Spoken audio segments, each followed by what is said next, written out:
This year's anniversary event has been titled as Impact Forum, Australian Education. I extend a heartfelt welcome to our Chief Guest, Her Excellency Lynn Johnson, Australian Ambassador to Nepal. Keynote speaker, Honorable Member of Parliament, Dr. Swarni Wagli, and Member of Parliament, Mr. Manish Das, should be on his way. Please, welcome. Deputy Ambassador and Head of Mission, Greg Kang, our CNI President, Mr. Virendra Pandey, Non-Resident Nepali Association NRN President, Dr. Badri Kesi, and CEO, Mr. Rajendra Rao, Ms. Lucky Sherpa, former Ambassador to Australia, Mr. Mahesh Tahal, former Nepalese Ambassador to Australia, Mr. Deepak Bharka, unfortunately couldn't make it because of his health issue, entrepreneurs and former Consul General to New South Wales. President of NYEF, Mr. Sudip Himide, President of ANAM and Nepal-Australia Chambers of Commerce for joining us. My buddy Otto, founder and CEO of Home Loan Experts and MD of Ally Enterprises. We welcome you all to this year's Impact Forum.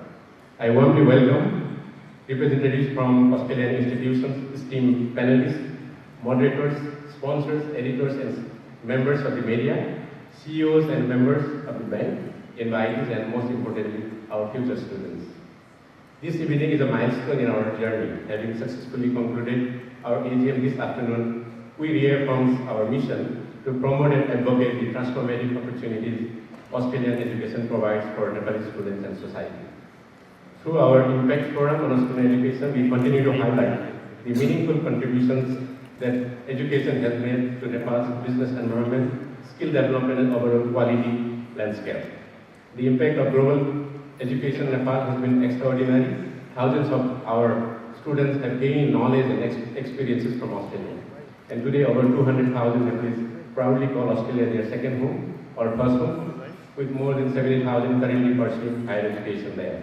Having visited myself in Australia over 25 times in the last 20 years, I have personally witnessed its remarkable achievements in various sectors, namely establishing Australian national universities, agriculture, city planning, aviation, and inclusive policy making. Personally, being a proud father of an Australian university graduate, my elder daughter, Sia, has recently finished her undergraduate degree in financial economics from the University of Sydney and currently completing her internship in Sydney as well before returning back to Nepal. My younger daughter, Rabia, who is currently completing her high school diploma, will also be joining her university next year. Looking ahead, I envision even closer proximity of the two nations. I believe there could be direct flights through Qantas or Nepal Airlines, further adding value to the unions between two nations. Universities partnering directly to contribute to Nepal's higher education system may be a strategic alliance between just throwing an idea out there. Of course, challenges remain on Nepal's side, particularly around NOC processes and inter-ministerial coordination, for which I urge our government to work towards clear policies and better governance so that students can pursue their aspirations without unnecessary hurdles, and consultants can continue doing their magic. Ongoing hurdles concerning firms face this year are abrupt and unpleasant visit of the Ministry of Finance, Ministry of Labour and Consumer Rights Division under the Ministry of Industries. Myself and our executive boards of members feel that as entrepreneurs and stakeholders of the country that are contributing towards putting Nepal on a global trade map, government guidance and supports are always appreciated. And we hope policies that continue to foster growth and cooperation, not create unnecessary hurdles.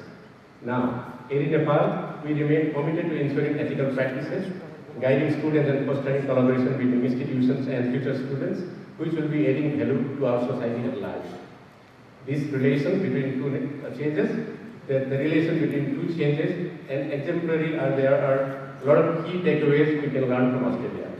Some cities within Australia have positioned themselves as one of the most livable cities in the world.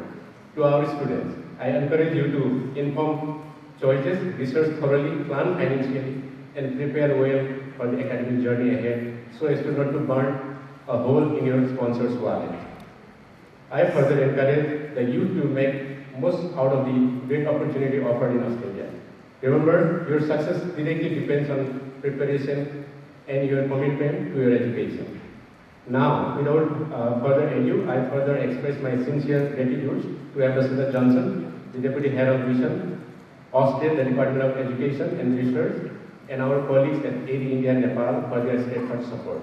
Finally, Dr. Swarnim Wagle and Mr. Jha, along with our esteemed executive board members of AAERI Nepal, thank you all for your support in making this Impact Forum more impactful. My welcoming would not be justice if I do not mention and thank to our valued sponsor personally. SBI Bank Nepal, Naval Bank, Siddhartha Bank and Prabhu Bank, IDPI, NIB Insurance, Pearson Test of English, Alpha Care and Nico Insurance. Tonight, let's collaborate, let's celebrate our collective efforts in upholding the two nations' new relationship, which has been fostered further thanks to the impact of Australian education and its global demand in ensuring quality. Thank you all, and I wish you an impactful learning takeaways from this evening. Thank you all again.